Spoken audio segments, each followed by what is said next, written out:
Yo, what you saying, guys? Yeah, I'm gonna read you a little sample from Evidence Volume 2. This is from the Part 3. It's called Paradise.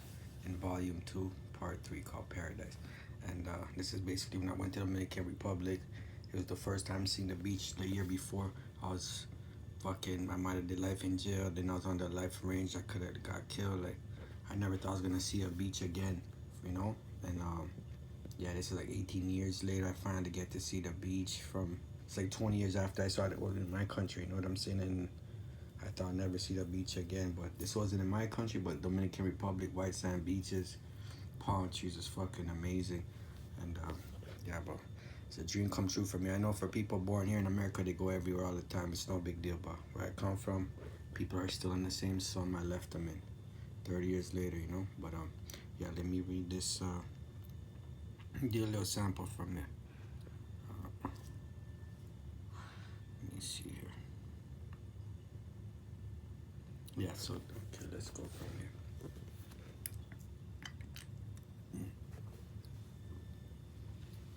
So yo, he met his brother at the bar later, and they had a beer, and then they went to go get ready for dinner. For dinner, they tried some restaurant right beside their hotel where they had breakfast, but it was not as good as the bigger one. Hold on, let me zoom in a bit. Pardon me. Shit, bro, my fucking glasses do not last where I was. Damn. One sec. Oh, there we go.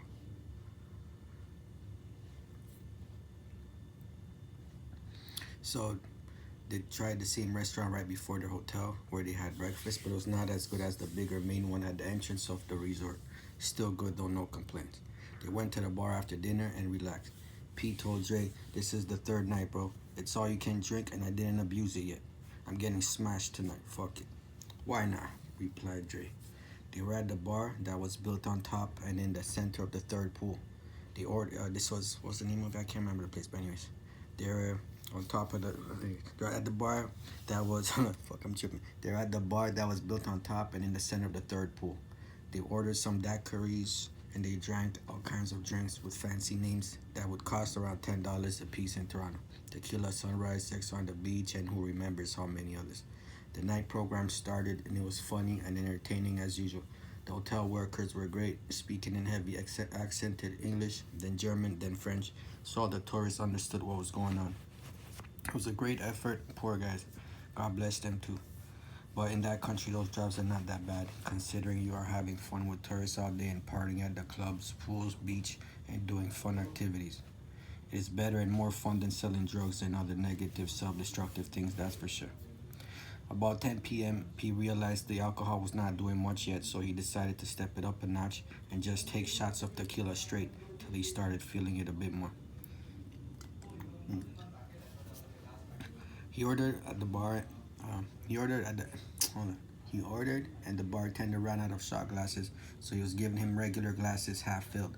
Each one must have been 3 shots easy, and P kept shooting them back. By midnight, when the show was done, he must have had at least 10 half glasses, which would add up to about 30 shots, on top of the other 10 drinks he had. He was officially smashed, but he felt good. Just another time getting smashed, nothing. He was in a good mood, and him and Dre and some other Puerto Rican dude, along with some girls they met, went to the club on the beach to party. The club was bumping and they all had a great time. P was dancing on the stage with girls and wilding out. They had more drinks and laughs until suddenly the whole club started spinning like crazy and P had to go sit down before he fell on his face. Dre asked him if he was okay and P told him he is smashed, but he'd be okay if he just sits down. A few minutes later, he felt vomit coming up his throat and he did not even get the chance to get up and go to the men's room. It happened so fast he just barely had enough time to move his head over to the side of the chair and vomited everywhere. He made a huge mess everywhere but managed not to get any on himself. Too much of anything is not good, Pete. It is not good. P remembered leaving the club with his brother and walking and stumbling on the beach, but he did not even remember getting home. He did remember feeling smashed and jumping in his bed to pass out. Then he knocked out. Next morning, Monday, he woke up around 10 and he was still drunk. P never really gets hangovers, but this was no headache. He still felt like he just drank. That was the second time in his life he drank so much he woke up drunk. Horrible feeling. He did not even want to eat. Outside was beautiful and he felt like shit. He told his brother, I drank too much, bro. That tequila fucked me up hardcore. Must have had like 30 shots at least, on top of the other 10 drinks, bro. I know, replied Dre. You were falling on your face the whole way home. You serious, bro? Fuck, I don't even remember getting home. I took pictures, man. I'll show you. Shit was funny as hell. Dre told him. Yeah, right. Let me see the pics, said P. I gotta see this shit. Sure enough, on the camera, there were pictures of him on the floor by the stairs and pictures of him going down. It was funny but stupid as well. It is not responsible to drink to that point at all. P's body felt so shit and liquored up he did not want to see any alcohol for at least a month. He felt sick as hell and he told Dre, I won't be drinking for a long time, bro. I haven't felt this shit since the Casa Romania New Year's party we had. The funny part was that New Year party I had the same plan to get smashed at the open bar and I woke up still drunk, feeling shitty just like now. I don't even want to see no alcohol, bro. Fuck that shit. He finished. P did not have the stomach for any food, so he stayed in bed till about lunchtime, and then he decided to go and just relax at the beach and enjoy the scenery. He could not, hold on. He could not let feeling like shit keep him in his room. He got him. He got his shorts on and flip flops after a shower, and then he went to the beach. He stayed there for a few hours enjoying the view, and about 3 o'clock he started feeling a bit better. There were girls everywhere, but not one by herself. Women with breasts hanging out everywhere, mostly Germans. They are all about being nude. It did not bother P, but it did not do anything for him either. P liked when women do sexual things and got naked for him because they want him and they want to turn him on. When it is for everybody, it's worthless, no offense. P's opinion. One young woman about 30 was sprawled out on her beach chair with with half her body hanging off the chair and topless, breasts just hanging. It was amusing. Poor girl must have drank too much, but it is only after lunch. Who knows? A little while later, when Pete was deciding to try something in his to try to force something in his stomach, since he did not eat all day and he still felt like shit, he noticed a gorgeous girl with the body of a sexy woman walking towards him. He tried not to look too hard and show her much attention, but the girl was fucking gorgeous. Exactly the way Pete liked it. Beautiful face, but nice, not slutty, with a beautiful womanly shaped body, small waist, wide hips, thick toned thighs, and nice brown skin. She was one of the most gorgeous women he ever saw on the planet. No exaggeration. He was not excited though. He just wondered what loser is she going home with. And where is he? Because a smart man would not let a girl like that in a tiny red dress alone for too long. Especially since most guys are insecure as hell and they know a girl that looks like that, you do not just run into on every corner. The beautiful girl got in the little red dress. The beautiful girl in the little red dress stopped at the beach chair 5 meters from Pete. He saw her look at him and he felt embarrassed because when he is dressed nice, he looks good, but he was in beach shorts and tatted up. He looked like a young street kid. Since he knows a lot of people judge by looks and he knew he was not even close to his best, especially still feeling like shit from the previous night, he did not even want to bother wasting his time. He wished he was dressed like usual instead of beach shorts and barefoot. The gorgeous girl lifted her dress over her shoulders and her beautiful body was naked except for a tiny bikini. He always found it funny how a lot of girls feel uncomfortable in underwear first few times, but at the beach they have no problem when the bikini is the same exact size and shape, just with a different name. Regardless, P wished she was with him, and he told himself to get ready to see a big loser pop up and ruin it all. As minute by minute went by, he kept thinking, where the fuck is he? Because every decent looking girl was with someone, and this girl was more gorgeous than most of them combined, and it is just impossible for her to be alone. About 5 minutes later, still no one showed up. And 10 minutes later, he thought, what if she's by herself? Talk to her.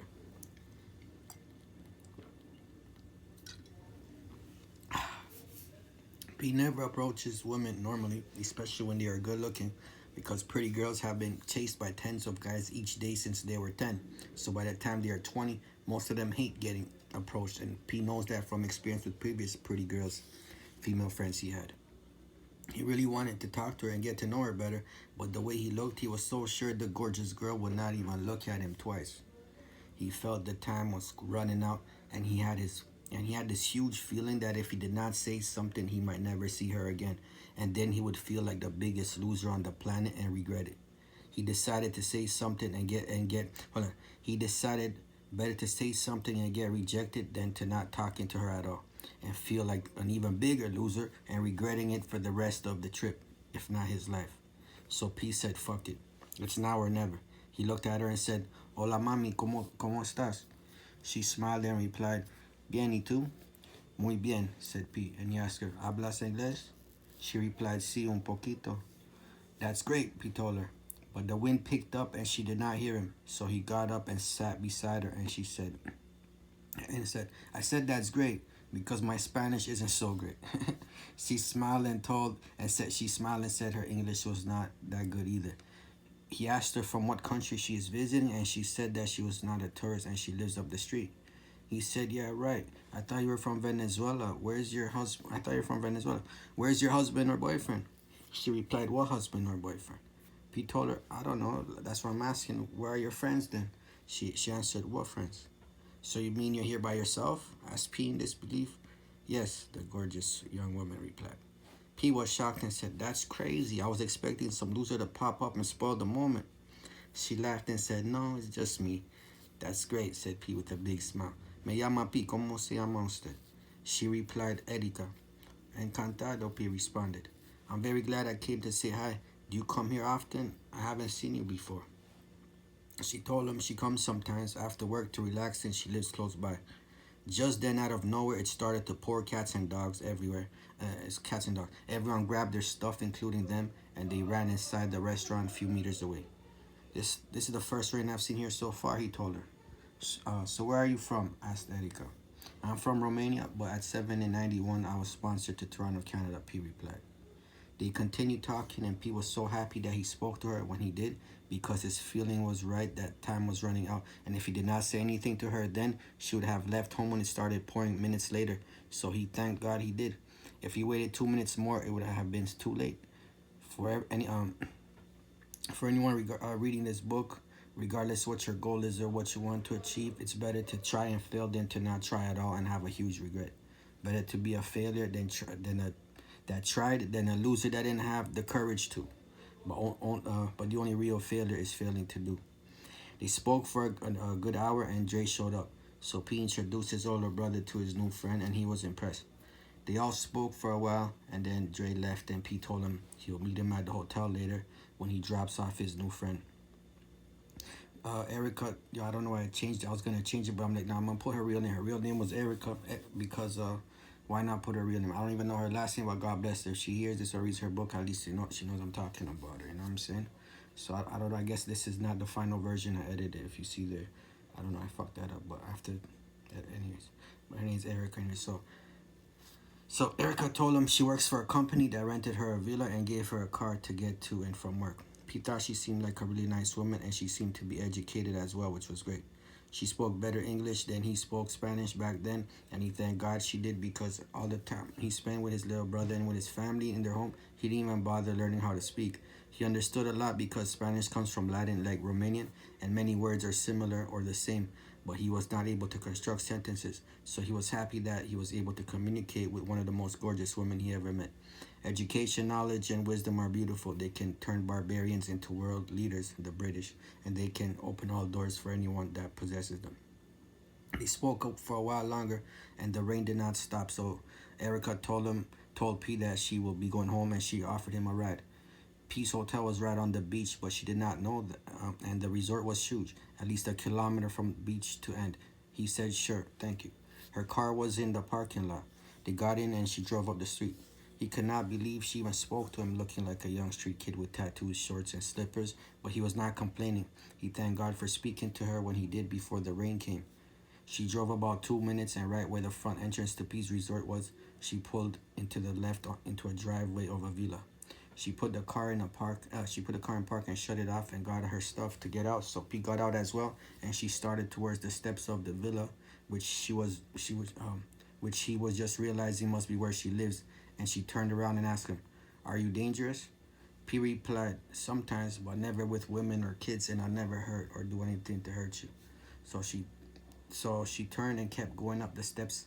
And since she didn't say bye, P followed her up. She got to her door on the second floor and he thought she was going to say bye, but instead she turned around and said, "It's a bit messy in my house. I hope you don't mind." Pete could not believe she was inviting him in, but he said, "It's okay, no problem." They went into her house and it was clean like his house, nothing out of place. The floor had some nice tiles and there were some beautiful portraits on the wall. They sat on the couch and they continued their conversation. Yeah, you know what, bro? I'm gonna stop it here, bro. It's 50 minutes already. Yo, I'm gonna have a drink. Mm. Go fucking smoke my joint. You guys have a fucking great day. If you wanna know what happened with this girl, let me know. Fucking let me know if you like the story. If not, go fuck yourself. You know what I'm saying? I know. Let's have a great day, bro. Bless.